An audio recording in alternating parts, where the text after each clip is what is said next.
ley de la termodinámica se hace mención también de la entropía de una sustancia cristalina perfecta y se dice que esa entropía de esa sustancia eh, cristalina perfecta es cero cuando se encuentra en el cero absoluto de la temperatura. Y el cero absoluto de la temperatura habíamos dicho que es la de la escala Kelvin, ¿no es cierto?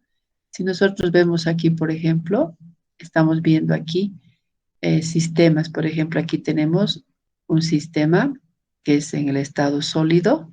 Aquí tenemos otro sistema en el sistema líquido y aquí tenemos en el sistema de gas, ¿ya? Sabemos que, por ejemplo, puede ser el agua u otra sustancia, ¿no?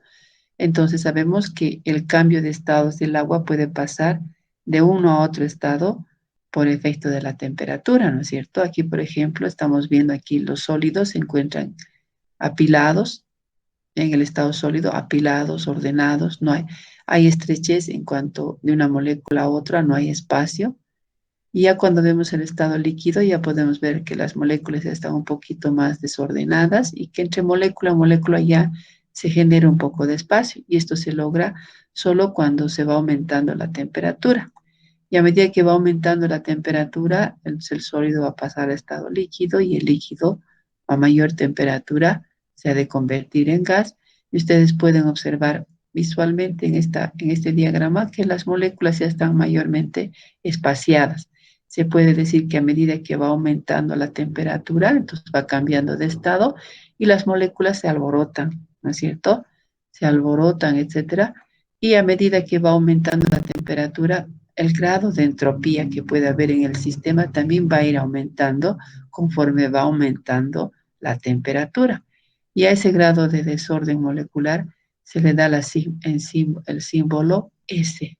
¿Ya? S es se dice que S es el grado de entropía que puede haber en el sistema. Como se trata de que la temperatura está en el cero absoluto del grado Kelvin, entonces ese grado de entropía que podría haber va a ser igual a cero, el trabajo a uno, y se dice que la entropía va a ser igual a una constante por el logaritmo negativo del trabajo. Entonces son formulaciones matemáticas que expresan o demuestran la tercera ley de la termodinámica, ¿ya? Entonces, ¿cuáles son las conclusiones a las que se puede llegar con la tercera ley? La tercera ley de la termodinámica se denomina teorema de Nernst, así como dice, se denomina teorema de Nernst. Veamos qué consiste, ¿ya? Entonces, en la tercera ley se afirma que la entropía de un sistema dado en el cero absoluto tiene un valor constante, ¿ya? Entonces, como habíamos dicho al principio, la entropía en el cero absoluto es cuando se encuentra la forma cristalina perfecta, estamos diciendo, y en ese sistema en ese sistema donde, donde los cristales son perfectos, se alcanza una temperatura en el cero absoluto y se dice que la entropía en el sistema es cero. Es quiere decir que las moléculas no tienen movimiento, ¿no es cierto? Entonces, porque en, esto es así porque un sistema en el cero absoluto existe en un estado fundamental, así que su entropía está determinada solo por la degeneración de su estado fundamental, ¿ya? En términos más simples, se dice que la tercera ley indica que la entropía de una sustancia pura en el cero absoluto es cero. Si es cero, no tiene movimiento, lo que acabamos de decir, ¿no es cierto? Y sucintamente puede definirse que puede definirse como al llegar al cero absoluto, es decir, al 0 grados centígrados, cualquier proceso de un sistema físicamente se detiene. Por eso decimos cuando se encuentra una forma cristalina perfecta a 0 grados Kelvin, que son los grados 0 grados absolutos, entonces la entropía de ese sistema alcanza el valor a cero. Entonces se dice que en ese momento toda actividad de esa red cristalina o esos cristales perfectos están sin movimiento y se detienen. Eso es lo que anuncia la tercera ley de la termodinámica, ¿ya? Y es conocida más como teorema de Nernst, ¿ya? Así se llama la tercera ley de la termodinámica. Ahora nosotros vamos a hablar respecto a algunos conceptos que son necesarios volverlos a tomar para poder explicar. Por ejemplo, aquí podemos ver una figurita donde vemos dos tipos de moléculas, las azules y las verdes, donde podemos apreciar que ambos están en orden, ¿no es cierto? Están en orden, están perfectamente ordenaditas, etcétera. Pero llega un momento en que se puede aumentar la temperatura. Entonces, al aumentar la temperatura, entonces esas moléculas que estaban en un grado de orden pueden pasar a un grado donde entre ellas se van a intercambiar.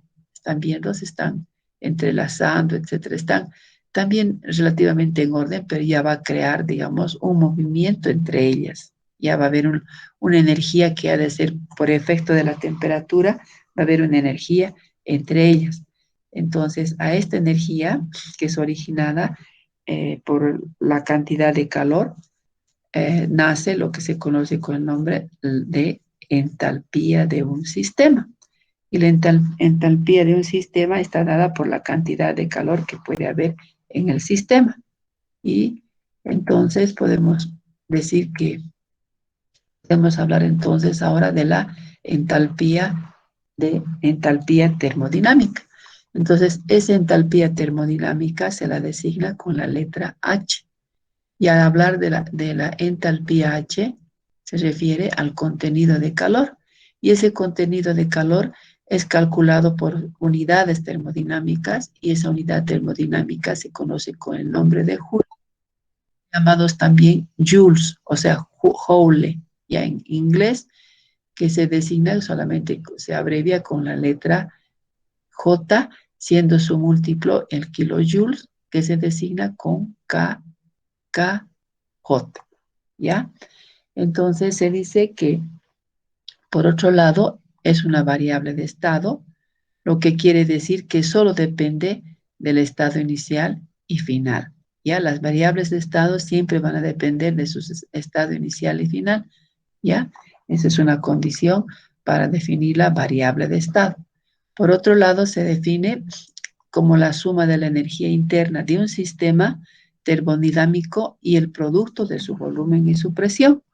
De manera que cuando hablamos de entalpía termodinámica, la representamos como una letra H, ¿ya?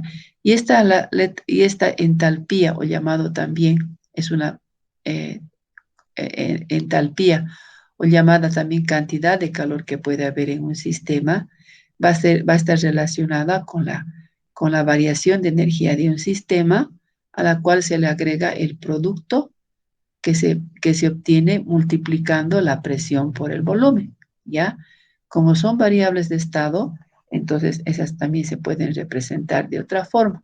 Entonces decimos H ha de ser igual a U más P por B, donde H es la entalpía que debe ser expresada en su unidad termodinámica, que es julios o simplemente joule. Joule o su múltiplo, que estamos diciendo que es el kilojoule, que son unidades termodinámicas, ¿no? U es la energía interna. Y esta energía interna no solamente se puede representar con U, también puede ser representada con la letra E. P, la que estamos poniendo P, es la presión del sistema. La presión del sistema que puede también expresarse en pascales. Y B es el volumen del sistema que puede ser expresada en unidades de volumen. Por ejemplo, puede ser los metros cúbicos, ¿ya? Como es una variable de estado que depende de un estado inicial y final, entonces esto también se puede representar por las variables. Entonces, una forma de expresar esas variables son consideradas con la letra delta, ¿no? Entonces decimos delta H ha de ser igual a delta U. Esto va a ser más delta paréntesis multiplicado P por B, ¿ya? Dependiendo de la expresión de la formulación o el ejemplo que nos vayan a dar en un problema, entonces esta, esta ecuación general se le aumenta el delta porque nos pueden decir la cantidad de calor que se agrega al sistema. Inicialmente era 3, luego es luego 6, digamos. Entonces ahí tenemos dos valores. Entonces dos valores que debemos restar. podemos decir delta H1 o H2 menos H1, entonces sacamos su valor. Ya con los ejemplos vamos a hacer eso. Entonces quiere decir que delta H, aquí hay una inicial y una final. Si hay energía, hay una inicial y una final. Y si aquí hay H, hay también una presión inicial y final y un volumen inicial y final. Eso quiere decir, ¿ya? Pero de forma general se dice que la cantidad de calor en un sistema está relacionado directamente con la cantidad de energía interna que hay en el sistema, más el producto que resulte de multiplicar la presión y el volumen que está siendo dado en el sistema. Todo siempre dentro del sistema, ¿ya? Ahí tenemos delta U. Entonces, ahora veamos qué es delta U. ¿Ya? Entonces, si hablamos de delta U, entonces eso va a ser igual a, hace un momento hemos dicho que delta U, la variación de energía interna en un sistema, que también se abrevia por delta E, vemos aquí, U puede ser representado con la letra U o con la letra E, como puede haber una energía inicial y una final, entonces esto puede representarse con esta delta, con este símbolo delta. Entonces, delta U o delta E es lo mismo. Y hace un momento hemos dicho que la variación de energía interna en un sistema depende de la cantidad de calor que hay en el sistema menos el trabajo que podría realizarse en el sistema. ¿Ya? Entonces, aquí vamos a recordar para que recuerden dónde hemos tocado esta. Ahí está. Ahí hemos tocado en la primera ley, ¿no es cierto? Donde hemos dicho que la primera ley hace mención ya de la energía total de un sistema de partículas, cambia exactamente, al igual que cambia la cantidad de calor que puede agregarse al sistema y el trabajo que puede agregarse en el sistema. Por eso decimos, variación de energía interna va a ser igual a Q menos W. Q es la cantidad de calor y W es el trabajo que se realiza en el sistema, ¿no? Entonces ya cuando hablamos ya de la segunda ley, damos la tercera ley. Entonces aquí estamos hablando ya de la entalpía termodinámica, ¿no es cierto? Donde hemos dicho que H es el contenido de calor que puede haber en un sistema. Y esto se calcula en sus unidades termodinámicas. ¿Cuáles son sus unidades termodinámicas? Los julios, joule, y su múltiplo kilojoules o kilojulios, ¿ya? Entonces decimos, la cantidad de calor que puede haber en un sistema es directamente proporcional a la energía interna que puede haber en el sistema, más el producto que podría resultar de obtener al multiplicar la presión que se aplica al sistema por el volumen del sistema. Como sabemos que es una variable de estado y esa variable de estado depende de los estados inicial y final, y además sabemos que si hablamos de energía y hablamos de la cantidad de calor que puede haber en un sistema, entonces si consideramos un sistema, entonces decimos, el calor no es directamente un solo calor. Si nosotros hablamos de un sistema, por ejemplo, un sistema, podemos decir un sistema abierto, como estamos ahorita en nuestro medio ambiente. El calor ahorita en este momento es bajo, ¿no es cierto? Cantidad de calor que la naturaleza nos está proporcionando una cantidad de calor bajo. A mediodía va a ser más alto. Entonces aquí tenemos una cantidad de calor inicial y un calor al mediodía diferente. No es un solo calor desde que empieza el día hasta que termina. Hay un estado inicial y un estado final.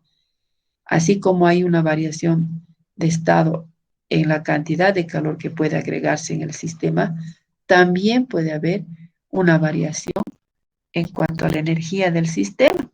Entonces, no es una energía única, sino siempre ha de haber una inicial y una final. Igual cuando se aplica una presión, puede haber una presión inicial, una presión final. el volumen puede iniciarse por un volumen inicial y tener otro volumen. Por eso decimos, es una variable de estado que depende de los estados inicial y final. Y esa formulación se la puede aplicar con esas variaciones. Por eso decimos, aquí estamos hablando de cantidad de calor que se relaciona con la energía que puede haber en el sistema y el producto que va a resultar de obtener multiplicando la presión que se puede aplicar del sistema y el volumen del sistema. Entonces, aquí aplicamos variación y decimos variación de cantidad de calor del sistema al estar en relación directa con la variación interna del sistema, más el producto que resulte de obtener de las variaciones de la presión multiplicado por el volumen del sistema. Entonces, de esa manera se hacen los ejercicios de aplicación y nosotros ya sabemos que en la primera ley ya habíamos hablado de la energía interna de un sistema. Y esa variación de energía interna de un sistema estaba definido que va a depender de la cantidad de calor que se va a agregar al sistema menos el trabajo que podría realizarse en el sistema, ¿ya? Y de igual manera, nosotros podemos hacer esta, esta representación donde si reemplazamos este valor por este verde que estamos viendo, entonces decimos que delta H ha de ser igual a Q menos el trabajo más delta multiplicado por P por B, donde P hemos dicho que es la presión y B es el volumen. ¿Qué estamos haciendo acá? Solamente estamos reemplazando este valor, delta U. Y delta U es igual a Q menos trabajo. Entonces, en esta formulación estamos reemplazando solamente el valor de delta U, que es igual a Q menos trabajo. ¿Ya? Eso estamos haciendo. Ahí está la variación. Esa es la variación de la fórmula inicial. ¿Ya? Ahora hacemos algunas menciones sobre la entropía del sistema. Perdón, entropía termodinámica. Entonces, ¿cómo se abrevia la entropía? Ya al inicio, cuando estábamos hablando de las otras leyes, hemos tocado y hemos indicado un ejemplo. Había un ejemplo donde decía que las personas que habitan un inmueble pueden aumentar, a medida que pasa el tiempo, las personas pueden aumentar la entropía en el universo, ¿no es cierto? Pueden aumentar, dice, ¿no es cierto? ¿Y qué sería entropía? Sería la pregunta, ¿no? La entropía está considerada dentro de lo que es el estudio de la termodinámica. Entonces decimos que para representar la entropía, entonces la representamos con la letra S. Así como la entalpía la hemos representado con H, entonces la entropía la vamos a representar con S. Y se indica que esta entropía es una función termodinámica, que es una medida del desorden molecular del sistema. Y se indica también que al igual que H, la entropía es una función de estado, ¿ya? ¿Qué es la entropía? Si nosotros decimos la entropía es una función termodinámica, entonces la entropía es, es el ejemplo que al principio les había dado, ¿no es cierto? Hemos visto los estados sólido, líquido y gaseoso. Entonces, el agua, por ejemplo, se encuentra en sus tres estados.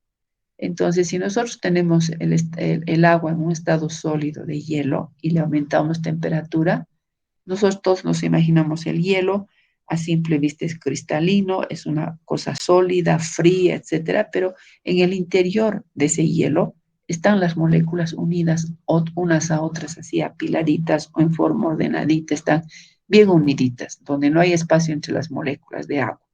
Entonces, a medida que se aumenta la temperatura, entonces esas moléculas que están en una red, no una red, están bien apiladas y en forma ordenada, entonces empiezan a adquirir una energía por el efecto del calor. Entonces van separándose poco a poco y generar un espacio entre ellas pasando al estado líquido, ¿ya? Entonces, a medida que vamos aumentando más la temperatura, esas moléculas que ya están en el estado líquido pasan a separarse cada vez más, generando mayor energía interna entre ellas, hasta que llegan al estado gaseoso, donde separan cada vez más, aún más, ¿no es cierto? Entonces, a medida que va aumentando la temperatura, se dice que el grado de desorden molecular que puede haber en el sistema va aumentando. Por eso se dice que la entropía en un sistema, cualquiera que sea el sistema, va a ir aumentando en forma proporcional cuando aumenta también la temperatura, ¿ya? Si disminuye la temperatura, disminuye también el grado de desorden molecular que hay en el sistema. Por eso a la entropía, que es determinada con la letra S, se la considera como una función de estado y que esa entropía es la medida del grado de desorden que puede haber en un sistema, ¿ya? Entonces, ¿cómo ocurre? Como ocurre con la energía interna, ¿ya? Lo que hemos visto anteriormente. Lo importante son las variaciones de entropía, ¿ya? Si decimos estamos diciendo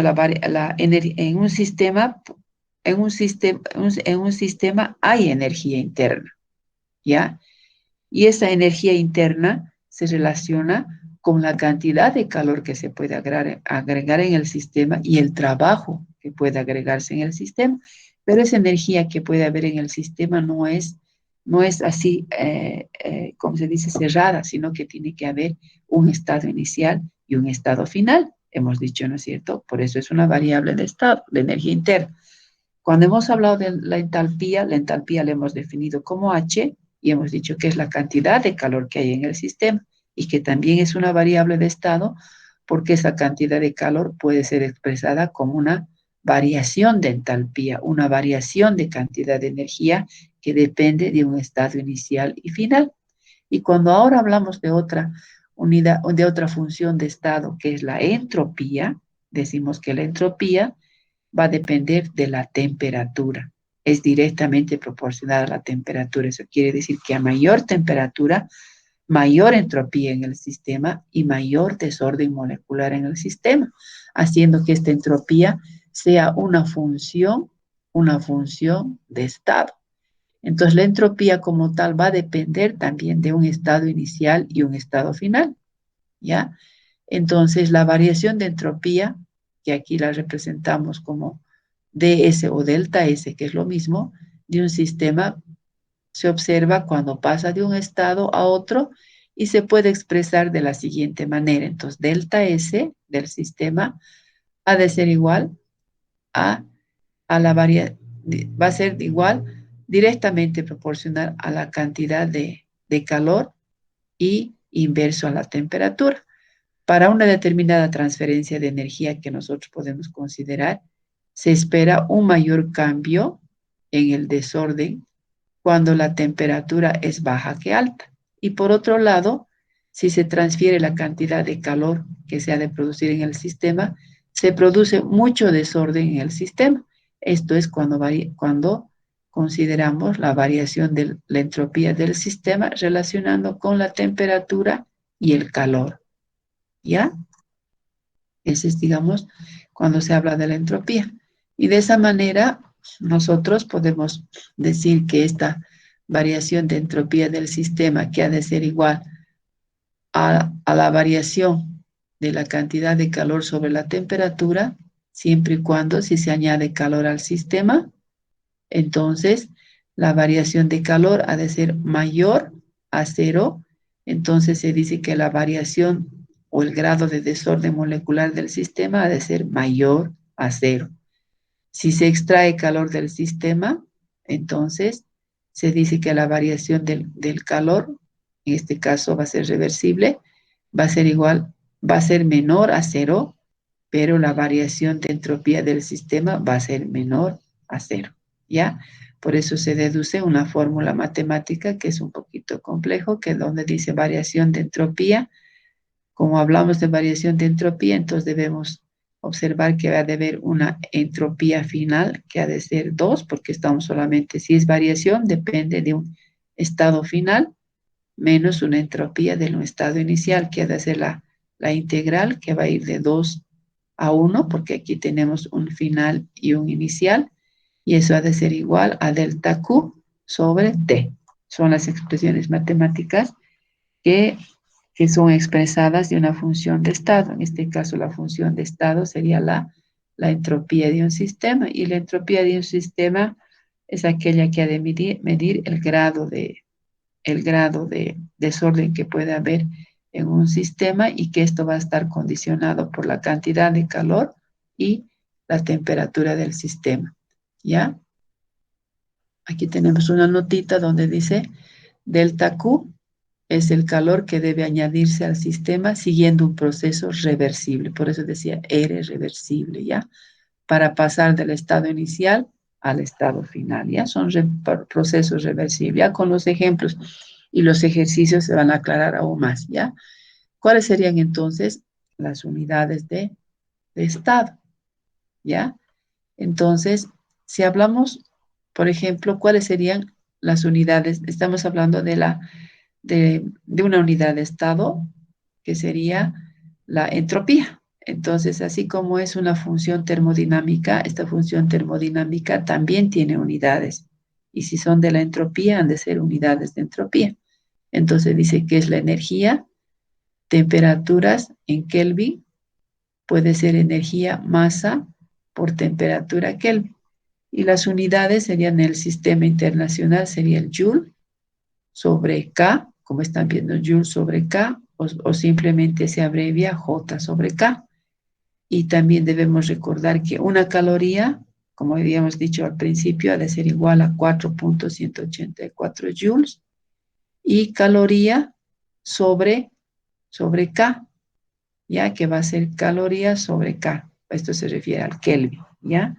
Y la fórmula general que puede utilizarse para los ejercicios de aplicación cuando se quiere saber el grado de desorden molecular que puede haber en un sistema, puede utilizarse esta. Por ejemplo, dice, esta es variación o delta S, la que estamos viendo, del sistema va a ser igual a delta Q, que va a ser reversible, sobre T, que va a ser la temperatura, ¿ya?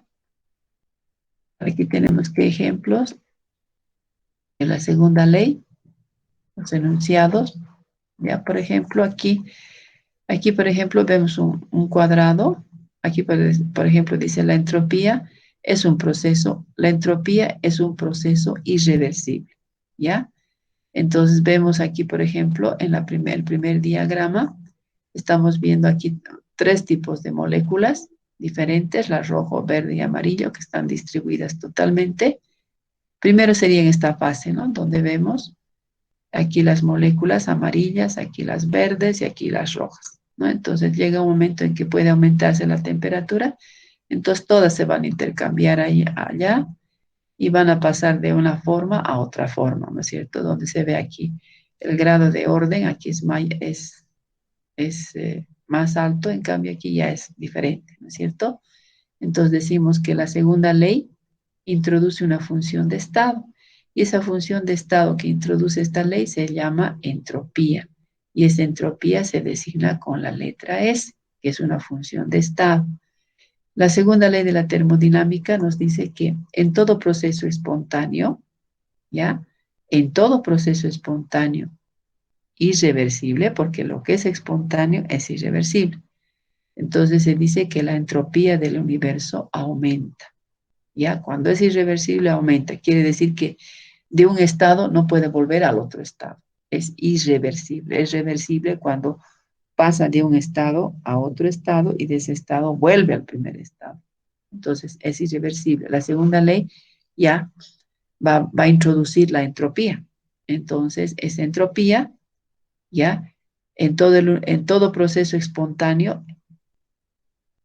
irreversible, ya estamos hablando ya espontaneidad, la entropía del universo aumenta, y ese es el enunciado más importante que nos da la segunda ley cuando nos habla de la entropía. Y de otra manera también podemos decir que en todo sistema en equilibrio, aquí es espontáneo, es irreversible. En este caso, en todo sistema en equilibrio, la entropía del universo permanece constante. Y esta también es la segunda ley de la termodinámica. Entonces, hay dos situaciones en la segunda ley. Cuando nos habla de esta función de estado, que es la entropía, nos habla cuando existe un proceso espontáneo y cuando existe un sistema en equilibrio. Entonces, cuando el proceso es espontáneo, sería irreversible. ¿Ya? Entonces decimos ahí que la entropía del universo aumenta. Pero cuando el sistema está en equilibrio, la entropía del universo permanece constante. Entonces, estas dos son situaciones contrarias que suceden en la segunda ley de la termodinámica. Son conclusiones ya de la segunda ley de la termodinámica, ¿no? Entonces, ahora podemos hablar de ciertos cambios globales que pueden ocurrir cuando se habla de sistema. Nosotros estamos hablando, si hablamos de sistema, tenemos que considerar, al principio habíamos hablado, debemos considerar el entorno y el universo. Entonces, basados en esos conceptos que hemos dado previamente, entonces podemos indicar, vamos a hablar del universo, del sistema y del entorno relacionando a la entropía. Entonces, ¿quién es más grande entre universo, sistema y entorno? Es el universo. Aunque habíamos dicho que nos debemos dar una línea imaginaria para poder, para poder ubicar o centrar o identificar al sistema y entorno en el universo. En el universo debemos hacer una línea imaginaria que es de una distancia grande, hemos dicho, para poder ver cómo el sistema y el entorno o el medio puede cambiar o no cambiar o intercambiar entre materia y energía. Cuando hemos hablado de un sistema cerrado, de un abierto, de un aislado y de un adiabático, ¿no es cierto? Entonces, de esa manera vamos a hacer relacionando ya con la entropía y decimos, la variación de entropía del universo ha de ser igual a la entropía del sistema más la variación de la entropía del entorno. Nosotros hemos dicho cuando hablábamos de S hemos dicho que es una función termodinámica. S nos dice el grado de desorden que podría haber en un sistema y que ese grado de desorden del sistema ha de estar en función a la cantidad de calor que podría haber en el sistema y la temperatura considerada en el sistema, ¿no es cierto? Y que esa variación o ese grado de desorden que puede haber en el sistema ya puede ser dado por un sistema inicial y por un estado inicial y un estado final. Por eso le damos, le ponemos variación delta S, ¿ya? Entonces, esa es la forma como se puede expresar. De aquí decimos, aquí por ejemplo, ya aquí tenemos el sistema, que es el, que es el, que es el medio de interés de estudio, podríamos decir, y que después del sistema estaría el entorno, lo que está pintado de amarillo, y afuera estaría prácticamente la línea imaginaria que está considerado como un sistema. En este caso podríamos decir que es un sistema aislado y podría ser el universo, ¿ya? Y de esa manera, entonces, podemos remarcar las conclusiones indicando que el sistema real y su entorno constituyen un sistema aislado. La otra forma de definir la segunda ley de la termodinámica establece que la entropía de un sistema aislado, la entropía de un sistema aislado aumenta en cualquier proceso espontáneo. ¿Ya? Entonces, es una tercera definición que estamos mencionando. Hemos hablado de los procesos irreversibles, de cuando el sistema se encuentra en equilibrio, y ahora estamos hablando cuando el sistema es aislado, ¿ya? Entonces eso hay que tomar en cuenta. Vamos a volver a recapitular para que no nos olvidemos.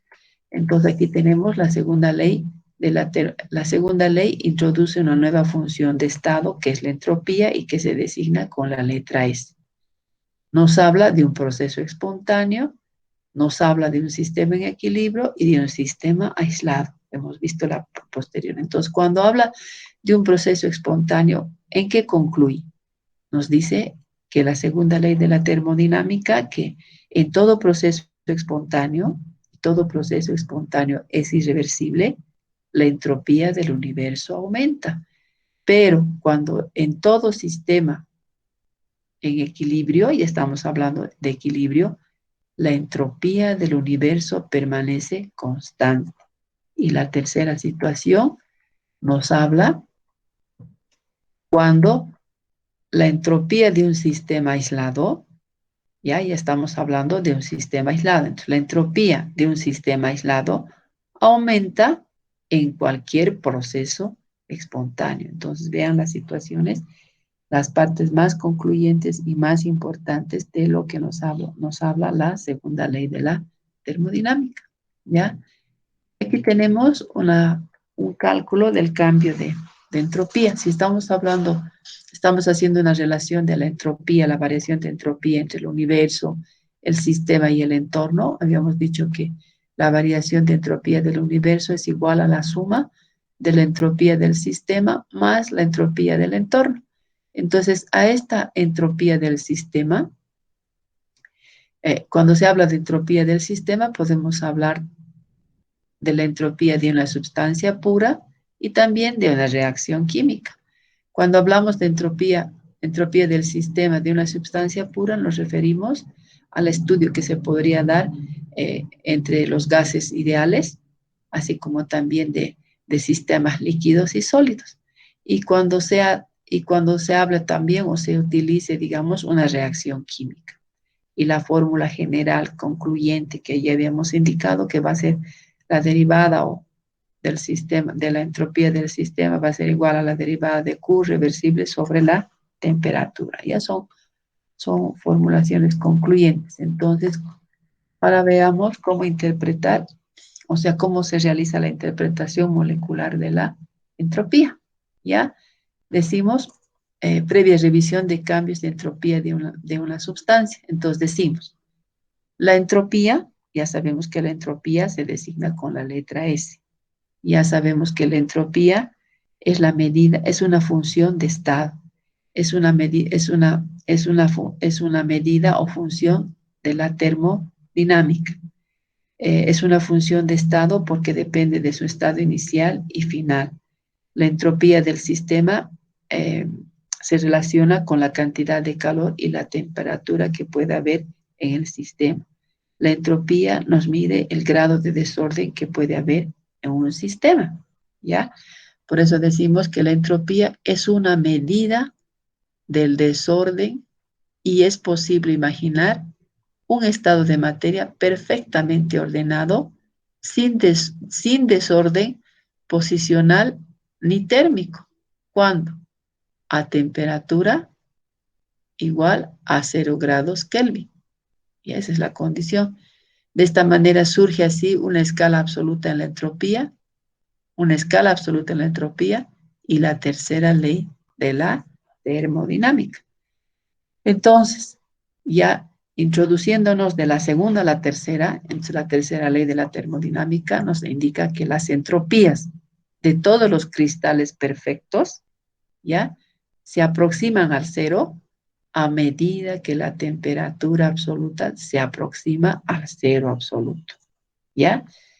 Entonces, aquí nace la fórmula de Boltzmann, donde nos habla de la entropía estadística y es un poquito más complejo a manera de información. Entonces ya también la hemos tocado en un diagrama donde dice la entropía de un sistema es igual a KB por el logaritmo natural del trabajo. Son formulaciones que nos dan y cuando hay un problema se aplica directamente la fórmula, ¿no es cierto? Y bueno, eh, esta fórmula de Boltzmann ya es más específica, donde nos dice que ya sabemos que W en este caso va a ser número de modos que puede disponerse los átomos o moléculas en una muestra y aún así dar la misma energía total que se denomina en un microestado. ¿Ya? Entonces son conclusiones matemáticas. ¿Ya?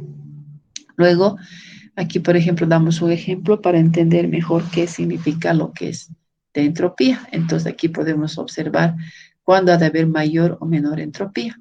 Nosotros ya hemos explicado esto. Entonces, aquí tenemos un estado, el estado sólido, el estado líquido y el estado gaseoso. Cada uno de ellos con sus características propias con respecto a su grado de orden o desorden molecular. Ya a simple vista hemos indicado que aquí en el sólido todas están ordenaditas, y aquí en el líquido ya hay separación, ya no están como el sólido y hay un poco más desorden, y aquí todavía están mucho más separadas, ¿ya? Entonces nosotros decimos que de aquí, del estado sólido al gaseoso, la entropía aumenta, y del estado líquido todavía puede aumentar más al estado gaseoso. Y si vamos del estado gaseoso, la entropía del sistema va a disminuir, y cuando hablamos del líquido, la entropía aún más va a ir disminuyendo hasta alcanzar nuevamente al estado sólido, ¿no? Esto es cuando se habla de sustancias en diferentes estados. Entonces ahí tenemos, perdón, ahí se explica de esa manera la entropía, que ha de ser mayor o menor dependiendo del estado de las sustancias, ¿no es cierto? Ahora sí introducimos algo que es importante, que es la teoría cinética, ¿ya? ¿Cuándo vamos a hablar de la teoría cinética? Nosotros sabemos que la parte cinética está dada por el movimiento de las moléculas, ¿ya? Entonces decimos, cuando hablamos de la teoría cinética, decimos que es una teoría que explica la manera como se mueven las moléculas, y es conocido también como la dinámica molecular. Como estamos hablando de la entropía y estamos viendo que la entropía puede aumentar cuando cambia el estado de una sustancia, por ejemplo, de sólido a líquido, de líquido a gas, o también puede cambiar de gas a líquido o de líquido a sólido. Entonces, ahí hay una entropía, hay un movimiento, ¿no es cierto? Entonces, vale decir que ese movimiento se basa en la cinética de esas moléculas, ¿no es cierto? Y a esa cinética es conocida también como dinámica molecular. Es la teoría que ha de explicar prácticamente la manera como se mueven las moléculas, ¿ya? Entonces, por eso decimos que las moléculas que forman un gas perfecto se mueven golpeándose unas con otras, semejantes a las bolas de un billar, ¿no? Ustedes conocen una mesa de billar donde hay las bolitas, ¿no? Y arremetiendo contra la superficie que las contiene. Chocan a una, chocan a la otra y así, ¿ya? Y la energía asociada con este movimiento, ya la que ha de producir el movimiento de estas moléculas, se llama energía cinética. Y es una teoría que explica la manera como se mueven las moléculas, entre ellas por un aumento de la temperatura, y a la que se conoce con el nombre de dinámica molecular. Aquí, por ejemplo, es un claro ejemplo donde ven dispersas aquí las moléculas, etcétera. Y esto es considerado aquello que es dado como el modelo molecular de un gas ideal, ¿ya? Los gases reales, gas ideal, lo más perfecto que se puede decir, ¿no es cierto? Los gases reales, a menudo se comportan como un gas ideal en condiciones donde no ocurren cambios de fase. Por ejemplo, el gas licuado, ¿no es cierto? Eso es un gas real. Entonces, de esa manera es el comportamiento de un gas ideal, ¿ya? Y nos habla también, además, la teoría cinética. Nos dice que los gases están constituidos por partículas que se mueven en línea recta y al azar, como estamos viendo aquí, al azar. Este movimiento se modifica si las partículas chocan entre sí o con las paredes del recipiente. Su dirección va a irse a otro lado, ¿no es cierto? Y por otro lado, decimos que el volumen de las partículas se considera despreciable comparado con el volumen del gas. Y por otra parte, las partículas, entre las partículas no existen fuerzas atractivas ni repulsivas. Y finalmente se dice que la energía cinética media de las partículas es proporcionada a la temperatura absoluta del gas. Y hemos indicado, aquí por ejemplo tenemos el sólido, el líquido y el gas. Ya sabemos la situación en la que se encuentran las moléculas o las partículas en cada uno de estos estados. Entonces decimos aquí una flechita, estamos viendo la energía cinética molecular, ¿ya? Vemos que a este lado ha de ser mayor, y a este lado, si hablamos de la energía cinética molecular, hablamos en este sentido mayor, y si hablamos de este sentido ha de ser menor. Entonces, cuando hay energía cinética molecular, también tenemos que hablar del espacio intermolecular en cada una de ellas. Aquí, por ejemplo, el espacio intermolecular es grande en comparación al estado líquido y del estado líquido es mayor en comparación al estado sólido. Aquí, por ejemplo, vemos cómo las moléculas pueden moverse en esta dirección o pueden chocar también con las paredes del recipiente y ubicarse de esa manera. Entonces, gracias a ese movimiento es que se explica cómo, cómo esas moléculas alcanzan todas estas teorías para cumplir su movimiento. ¿Ya? A eso se refiere. Bueno, aquí sería la tercera parte de toda esta teoría que estamos tocando para poder hablar un poquito, para poder hacer algunos ejercicios de aplicación, ¿ya? Que es importante todo lo que hayan podido entender y comprender en cuanto a la teoría, entonces en los ejercicios vamos a poder comprender mejor. Y si no se comprende, por favor, les voy a pedir que den una leidita, revisen, etcétera, para que les ayude a la comprensión de los ejercicios. ¿Ya? Entonces, tercera parte dice resolución de problemas de aplicación. Entonces, en esta parte, nosotros vamos a considerar algunos casos donde decimos, por ejemplo, expresión matemática de la primera ley de la termodinámica, caso 1. ¿Ya? Esto es bastante importante. Aquí, por ejemplo, vemos, ya saben, ¿no? ¿Cuál es el sistema, el entorno y el universo? ¿No es cierto? La línea imaginaria. Entonces decimos, el caso 1. El caso 1 nos dice que es un sistema, ¿ya? Un sistema que recibe calor, ¿ya? Por lo tanto, según la convención, es positivo y realiza trabajo, que es expansión, por lo que el sistema, por lo que el sistema hacia el entorno, ¿ya? Por el sistema hacia el entorno. Entonces, será negativo. Aquí, por ejemplo, tenemos un sistema. Aquí, por ejemplo, estamos viendo que el sistema recibe calor. Aquí está. Ya saben ustedes que calor es Q, se representa con Q. Entonces, aquí está ganando calor. Entonces, el calor se está dando al sistema. Entonces, como se está dando el sistema, entonces se dice que el calor va a ser negativo, entonces se pierde en el sistema. Entonces, siempre va a haber, este es un caso 1, ¿ya? El segundo caso nos ha de hablar de otra forma. Nos va a decir un caso donde un sistema cede. Ya estamos hablando, aquí este es el sistema, ya el entorno, y por atrás estaría el universo, ¿no es cierto? Decimos, un sistema cede cierta cantidad de calor. Aquí está. Un sistema cede una cierta cantidad de calor. Entonces, en este caso, está perdiendo. Por tanto, es negativo. Y el entorno realiza sobre el sistema un cierto trabajo. Aquí está el sistema. Aquí está realizando un cierto trabajo hacia el sistema. Por tanto, el sistema, porque estaríamos aquí, el sistema recibe energía y ese trabajo se hace positivo, ¿ya? Entonces es el segundo caso. Luego tenemos otro caso, ¿ya? Donde se dice que el tercer caso ya nos dice un sistema cede cierta cantidad de calor. Entonces aquí decimos, aquí está el calor.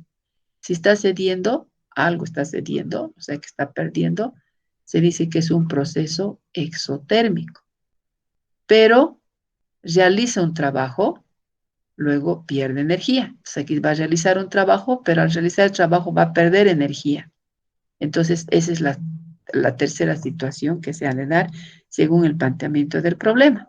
Y el cuarto caso nos ha de hablar cuando, por ejemplo, y aquí ya viendo las figuritas como ustedes ya saben, digamos, la nomenclatura de, aquí por ejemplo estamos viendo Q, entonces aquí se está dando Q, calor al trabajo, es decir, que está ganando, y a la vez la situación nos indica que es un sistema que recibe calor. Entonces, al recibir calor, se dice que es un proceso endotérmico, porque si, si disipa calor, ya es exotérmico, ¿no es cierto? Entonces, aquí está recibiendo calor, por tanto, es un proceso endotérmico. ¿Y qué va a pasar? aumenta su energía, va a aumentar energía en el sistema y el medio ambiente realiza, sobre el sistema va a realizar un determinado trabajo, lo cual también va a aumentar la energía.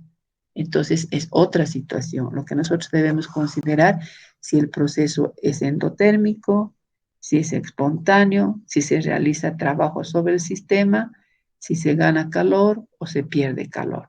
Entonces, en ese sentido, todos los problemas que voy a seleccionar, entonces se trata de poder interpretar porque nos dan expresiones que nosotros tenemos que saber todas las definiciones y tratar de entender el problema para decir si es positivo, es negativo, es endotérmico, es exotérmico, es adiabático, el sistema es cerrado, es abierto.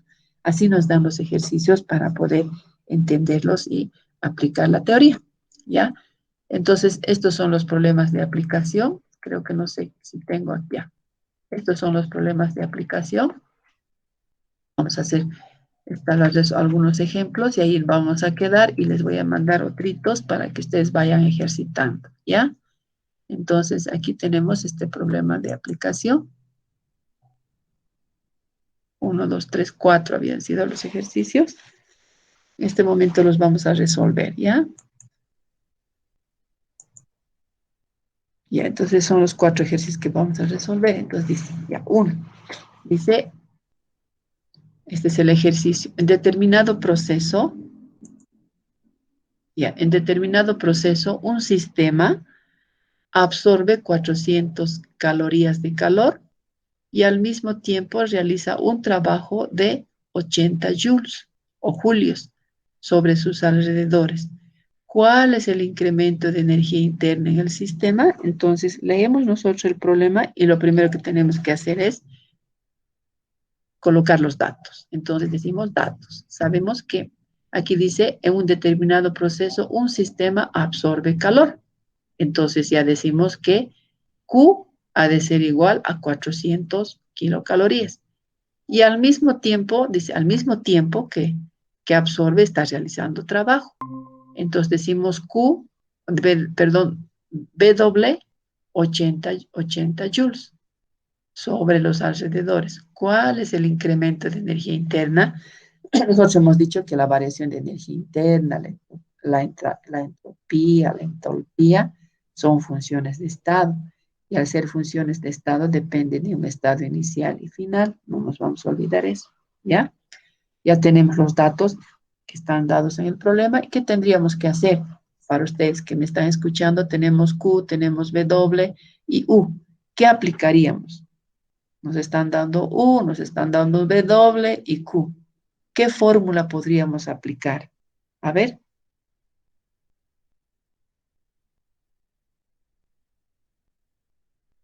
de la primera ley, de la segunda ley, de la tercera ley, o no hay ninguna, en ninguna de las leyes, o de la ley cero.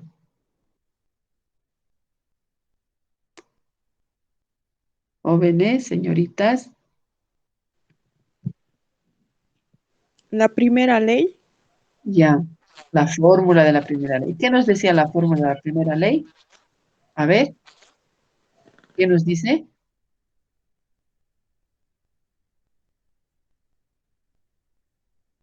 ¿Qué nos dice la primera ley? La persona que me dijo que participó. Por favor, señorita. que la energía no se destruye ni que la energía no se destruye ni se, ¿cómo era esto? A ver, vamos a aclarar. La primera ley hace referencia a la conservación de la energía, ¿ya? Entonces, ¿qué quiere decir eso? Que la primera ley tiene sus principios o sus bases en la ley de la conservación de la energía en el universo. Entonces, toma ese principio de la ley de la conservación de la energía del universo. Entonces, basados en ese principio, la primera ley hace mención a la conservación de la energía para dar su enunciado, ¿no es cierto? Entonces nos habla él de la variación de energía interna, donde nos dice que la variación de energía interna ha de ser igual a la variación de la cantidad de calor del sistema menos la variación del trabajo que puede ocurrir en el sistema. Entonces, ¿qué hacemos? Lo único que tendríamos que hacer es aplicar los datos. Si nos están dando Q, W y U, entonces esta es la fórmula que debemos utilizar. No podemos utilizar, digamos, un enunciado de palabra, digamos. Son las fórmulas que tenemos en la primera ley, segunda ley, tercera ley, cuando hemos hablado de entropía, entalpía, hemos dado fórmulas matemáticas, conclusiones grandes, ¿ya? Entonces, de esas formulaciones, nosotros tenemos que seleccionar cuál nos va a interesar utilizar. En este caso está bien lo que dice su compañera, que se basa en la primera ley. Entonces, basados en esa primera ley, hay un enunciado, sí, lo que estaba indicando su compañero, pero sobre ese enunciado se da una expresión matemática. Entonces, es la expresión matemática o la fórmula que nos ha de ayudar a resolver el problema. Entonces, esto está dado sí en la ley, primera ley. ¿Y qué nos dice? Que la variación interna de un sistema depende de la cantidad de calor que pueda agregarse en el sistema y del trabajo que se pueda realizar en el sistema, donde decimos que U es la variación de energía, esto es delta, que nos dice que hay una variación de energía interna y final, y aquí tenemos la cantidad de calor que es Q y W el trabajo. Y aquí nos dice aquí Q la cantidad de calor que se agrega al sistema, o aquí nos está diciendo sistema, en un sistema absorbe, nos está diciendo, ya, está absorbiendo el sistema, ya. Si está absorbiendo el sistema, entonces debemos pensar si es sistema endotérmico, si es exotérmico, etcétera. Está absorbiendo calor, dice, ¿no? Entonces Q400. Nos dice al mismo tiempo que absorbe, realiza trabajo. Y ese trabajo está expresado en 80 joules. Por eso le hemos puesto aquí trabajo 80 joules sobre sus alrededores, porque siempre es alrededores, ¿no es cierto? ¿Cuál es el incremento de energía interna? Nos está diciendo. ¿Cuál es la variación de energía interna? Entonces nos está diciendo U. U es energía interna, pero como nos está diciendo el incremento, entonces quiere decir que para que aumente una energía tendría que ha habido una partida de energía, por decir, si es 5, ha aumentado a 10, dice. Entonces hay un estado inicial de 5 y un final que es a 10, ¿ya? En este caso solo sabe que es 5, pero no sabe cuánto ha incrementado, porque de 5 a 10 está aumentando 5 veces más, ¿no es cierto? Si es de 5 y aumenta a 10, 5 está aumentando, pero no sabe. Entonces, para saber, colocamos variación de energía interna es igual a la variación de la cantidad de calor menos variación de W, ¿ya?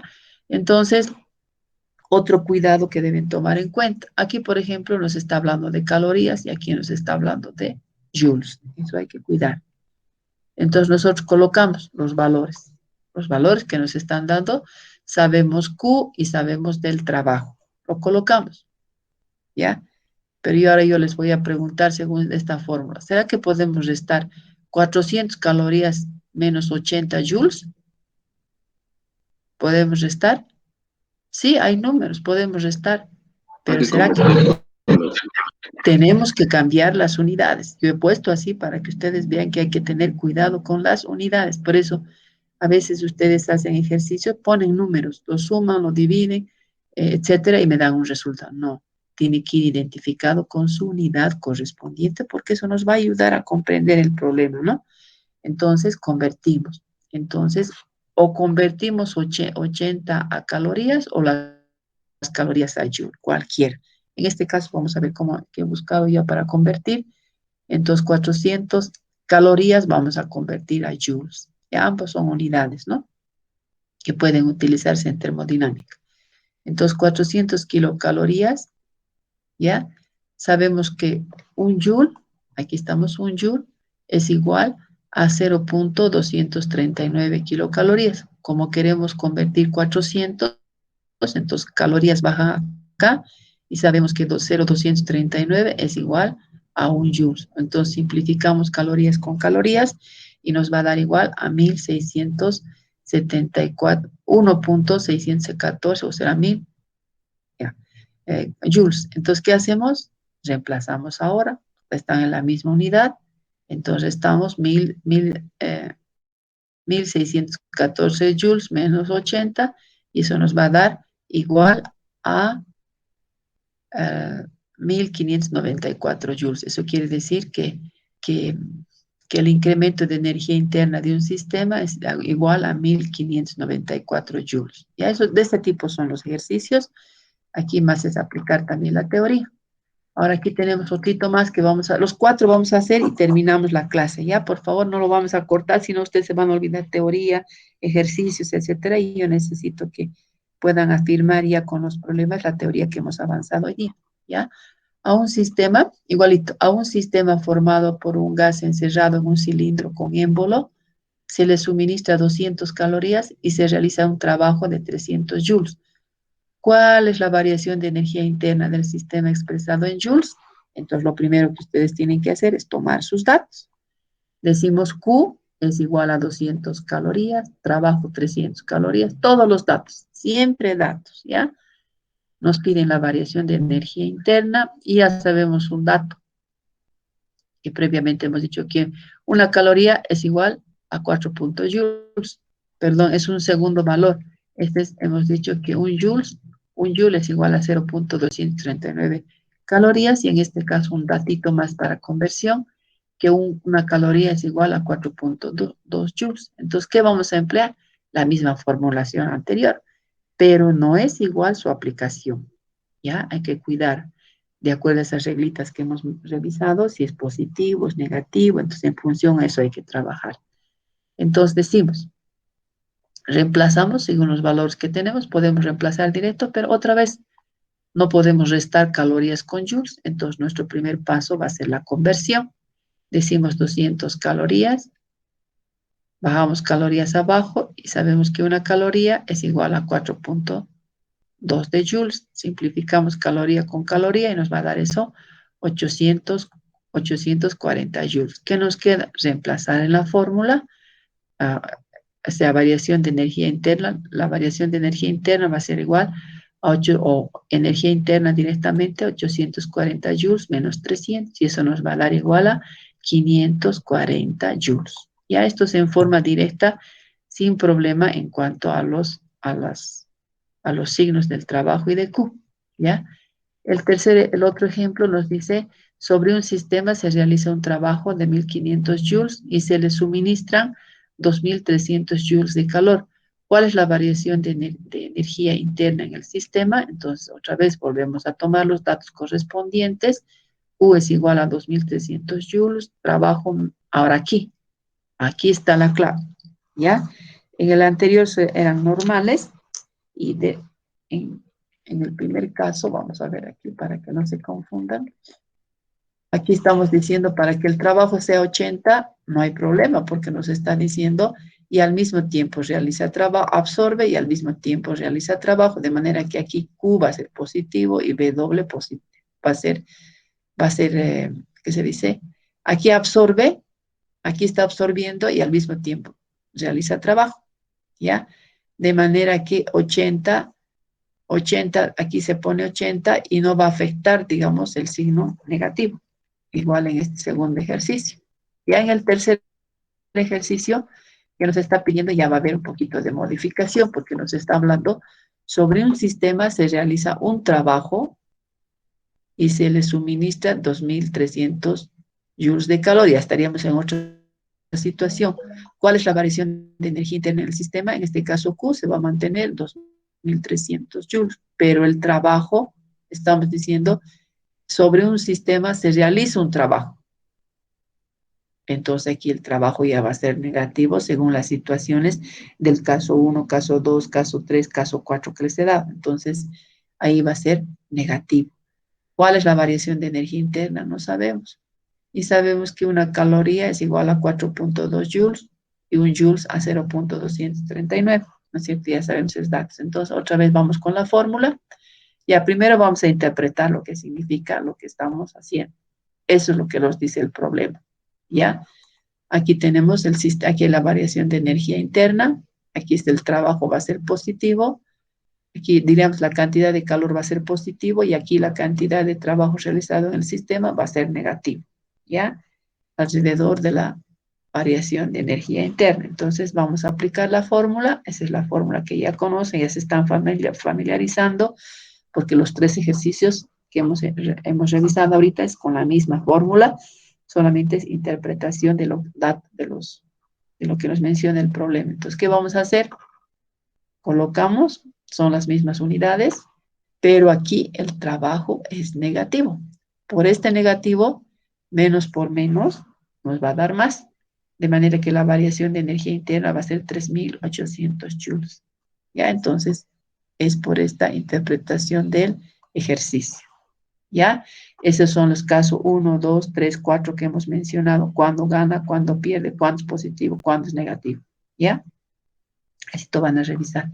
Y el último, para retirarnos, allá, este es un resumen. Simplemente tenemos variación de energía interna a esto es igual. No se vayan a confundir, en el libro a veces nos mencionan así y a veces nos dan así, ¿ya? Entonces no se confundan, al final es lo mismo. También ese otro que sería W, el trabajo a presión constante, el volumen es constante, se dan en cuenta eso. Esto es a presión constante, entonces el trabajo va a ser igual P por AB por variación de volumen. El volumen es constante, delta B va a ser igual a cero y el trabajo va a ser igual a cero. Bueno, ahí podemos quedar. Creo que esto ya es otra formulación, no quiero confundirlos. Este es un resumen de puras formulaciones y este otro también. Y eso lo vamos a hacer en la próxima clase, ¿ya? No nos voy a confundir. Hasta ahí vamos a quedar. Les voy a mandar unos 3, 4 ejercicios más así de interpretación sobre esto para que ustedes ejerciten. Ya y esté bien clarito. Ya vamos a pasar a otra sesión de otros ejercicios y no quiero que se confundan. Bueno, entonces ahí quedaríamos jóvenes, señoritas, y les voy a pasar